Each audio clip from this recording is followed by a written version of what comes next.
Media మిత్రులందరికీ ఒక చిన్న రిక్వెస్ట్ అండి. ఇప్పుడు ఫ్రెండ్ బర్త్‌డే పార్టీ అని వెళితే, మనము అక్కడ ఏం జరుగుతున్నాయో, లేపోతే వాళ్ళకి సంబంధించిన మిస్టేక్స్ అన్నీ మన పైన తోయడం కాదు కదండీ! మీరు గూడా ఒకసారి చూడండి.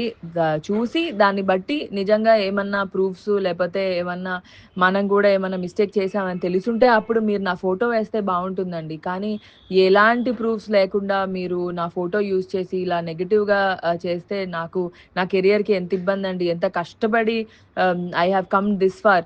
ఇది బర్త్‌డే అంటే ఇప్పుడు మీరు కూడా ఎవరి బర్త్‌డే అన్నా పిలిస్తే మీ ఫ్రెండ్స్ బర్త్‌డే అంటే వెళ్తారు. ఇప్పుడు నా ఫ్రెండ్ అంటే ఎవరో అనుకోని వెళ్ళకుండా కాదు కదా! ఆ అమ్మాయి మంచి she is good no.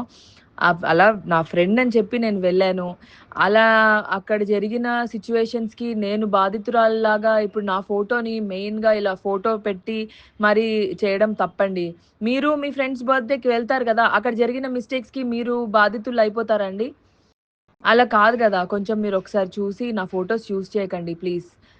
It is very bad నాకు ఆహ్, ఇబ్బందవుతదండి. ప్లీజ్. Thank you.